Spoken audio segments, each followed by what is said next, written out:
सियासी पिच पर कांग्रेस करप्शन के मुद्दे पर बैटिंग कर रही है। करप्शन वाली चाल के साथ ही पूर्व सीएम कमलनाथ सॉफ्ट हिंदुत्व को लेकर आगे बढ़ रहे हैं। उज्जैन में महाकाल की पूजा की, महाकाल के दरबार में करप्शन से मुक्ति वाली अर्जी डाली और कहा कि राज्य में कांग्रेस की सरकार बनी तो कैबिनेट की पहली बैठक महाकाल लोक में होगी। महाकाल के दर्शन से पहले कमलनाथ छिंदवाड़ा में बागेश्वर धाम वाले बाबा से रामकथा करवा चुके हैं। लेकिन इसी रामकथा के दौरान हिंदू राष्ट्र वाले उनके बयान पर हंगामा मचा था, जो अब तक रुका नहीं। और इसी सियासी संग्राम में अब हैदराबाद वाले भाईजान असदुद्दीन ओवैसी की एंट्री हो चुकी है। इनकी एंट्री के बाद कितने समीकरण किस किस पार्टी के बदलने वाले हैं, देखिए इस रिपोर्ट के साथ।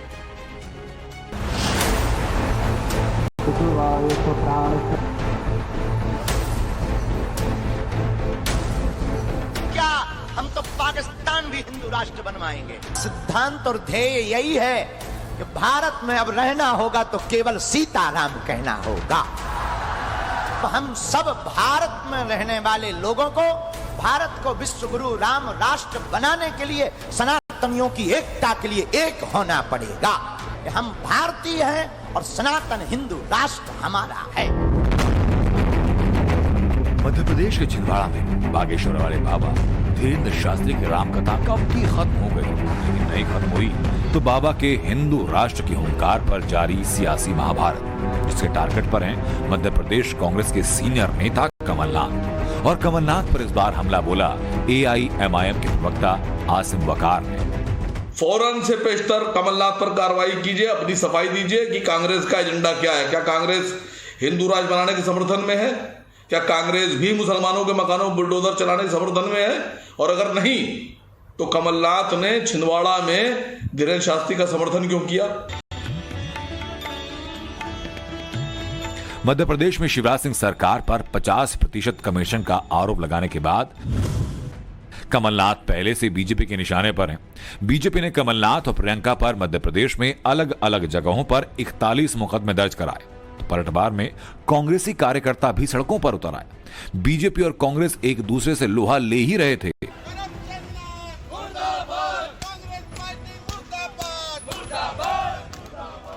किसी बीच AIMIM ने कमलनाथ के हिंदुत्व वाले बयान पर कांग्रेस के खिलाफ मोर्चा खोल दिया। कर्नाटक में बजरंग दल पर प्रतिबंध लगाने का ऐलान करके चुनाव लड़ने वाली कांग्रेस पार्टी मध्य प्रदेश में आते आते हिंदू राष्ट्र बनाने का समर्थन करने लगी। मध्य प्रदेश में इस वक्त कर्नाटक में करप्शन पर आजमाए गए फॉर्मूले पर चुनावी रणनीति सेट हो रही है। कांग्रेस ने कर्नाटक में बीजेपी के खिलाफ 40% कमीशन खोरी के दांव पर आक्रामक प्रचार किया, जीत हासिल की। उसी पिच पर मध्य प्रदेश की राजनीति को बढ़ाने की कोशिश है, लेकिन विरोधी कमलनाथ और कांग्रेस को हिंदू राष्ट्र के पिच से दूर जाने ही नहीं दे रहे। मंदिर की परिक्रमा का पर्यटन का सत्र की शुरुआत हो चुकी है। यज्ञ बहुत आयोजित किए जा रहे हैं कि देश की जनता सब कुछ जानती है और इनके मुखौटे जनता ही उतारेगी। मध्य प्रदेश की सियासत के सेंटर में हिंदू राष्ट्र का ये मुद्दा छिंदवाड़ा में हिंदुत्व के पोस्टर बॉय बन चुके धीरेन्द्र कृष्ण शास्त्री की रामकथा के बाद से छाया है। बागेश्वर वाले बाबा ने 5 अगस्त से 7 अगस्त तक छिंदवाड़ा में रामकथा की थी, जिसके आयोजक और प्रस्तावक मध्य प्रदेश के पूर्व मुख्यमंत्री कमलनाथ थे, तो कथा के यजमान उनके बेटे नकुलनाथ, जो छिंदवाड़ा से सांसद भी हैं।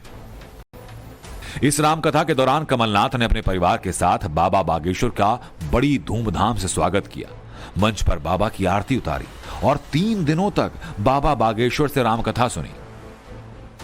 लेकिन 3 दिनों की बाबा बागेश्वर की संकट का सबसे बड़ा चमत्कार ये कि कांग्रेस के कमलनाथ हिंदू राष्ट्र की बातें करने लगे। वो जहाँ भी जाते हैं उनकी मन से ये बात एक सामान्य हो गई है कि भारत को हिंदू राष्ट्र बनाना है, संकल्प लिया। देखिए, बनाने की क्या बात है, 82% तो हिंदू है ही, तो वो क्या हिंदू पैदा कर रहे हैं? विश्व में जिस देश में इतनी बड़ी परसेंटेज में हो, वहां कोई बहस की बात है? ये तो है ही। 82% अगर भारत में हिंदू हैं तो हम कहें कि ये हिंदू राष्ट्र है, ये कहने की क्या आवश्यकता? ये तो आंकड़े बताते हैं। कमलनाथ का बागेश्वर बाबा के स्वागत में पलक पावड़े बिछाना विरोधियों को पहले से चुभ रहा था। हिंदू राष्ट्र वाला बयान देते ही देश का सियासी पारा और चढ़ गया। इसे लेकर विपक्षी महागठबंधन INDIA में भी बड़ा झमेला शुरू हो गया। कमलनाथ का पूरा परिवार 3 दिन तक बाबा बागेश्वर की सेवा में लगा रहा तो AIMIM अध्यक्ष असदुद्दीन ओवैसी ने तंज कसा और कहा कि मोहब्बत की दुकान में नफरत की तस्करी हो रही है और अब ओवैसी के सिपह सालार एक्शन में सीधा राहुल प्रियंका को अल्टीमेटम दे रहे हैं कि तुमको हम लोग असद साहब बीजेपी के एजेंट नजर आते हैं और खुद हिंदू राष्ट्र बनाने का समर्थन करते हो, हिंदू राष्ट्र बनाने वालों की तायीद करते हो, हिंदू राष्ट्र बनाने वालों की आरती करते हो।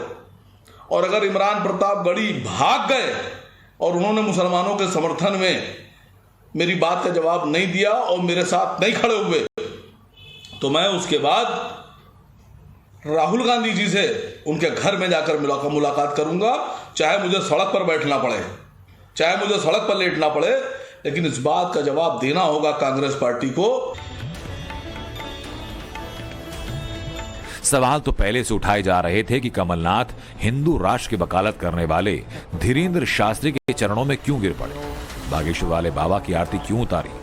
मध्य प्रदेश के मुख्यमंत्री शिवराज सिंह चौहान ने इसे कमलनाथ की चुनावी भक्ति बताते हुए कांग्रेस को कंफ्यूज करार दिया। कांग्रेस कंफ्यूज है और कई चीजों के लिए मजबूर है। जो लोग कभी राम भगवान का नाम लेने से परहेज करते थे, चुनाव आ रहे हैं, ये चुनावी भक्ति है कांग्रेस की। लेकिन बड़ा सवाल ये कि कमलनाथ के हिंदू राष्ट्र वाले बयान को AIMIM इतना तूल क्यों दे रही है। तो आइए इसके पीछे का सियासी गणित समझते हैं। दरअसल ओवैसी की पार्टी AIMIM मध्य प्रदेश की 15 सीटों पर चुनाव लड़ने की तैयारी में है, खासकर उन सीटों पर जहां मुस्लिम निर्णायक वोटर हैं। जिन मुस्लिम बहुल सीटों पर कांग्रेस और बीजेपी के प्रत्याशियों के बीच हार का अंतर 10,000 वोटों से कम का रहा, उन्हीं पर AIMIM का फोकस है। AIMIM वैसे भी खुद को मुसलमानों के मसीहा के रूप में पेश करती आई, लेकिन मध्य प्रदेश के जिस मुस्लिम वोट बैंक के लिए AIMIM कांग्रेस और कमलनाथ को घेर रही है, उस M फैक्टर की सियासी अहमियत देखिए और समझिए।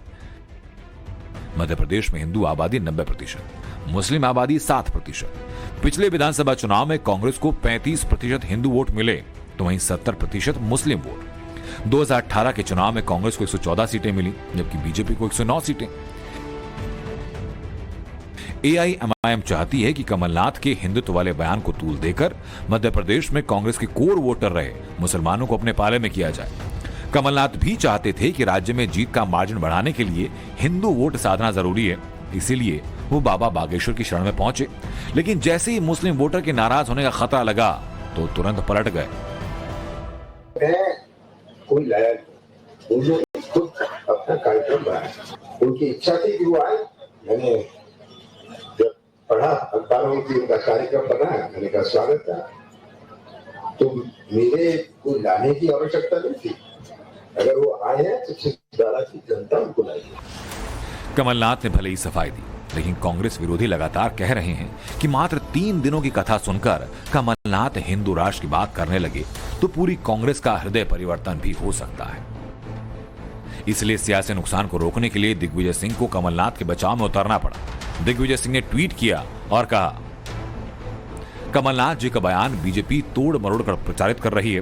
वो स्पष्ट कह चुके हैं कि भारत के संविधान में सबको समान अधिकार है और वही हमारी ताकत है।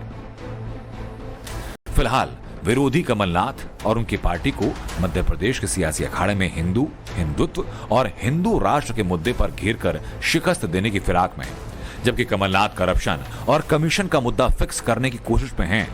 तमाम सियासी दांव पेंच के बीच सबसे बड़ा सवाल ये कि क्या कांग्रेस कमलनाथ के हिंदू राष्ट्र वाले बयान पर सफाई देकर डैमेज कंट्रोल कर पाएगी। Bureau report, times now Bharat.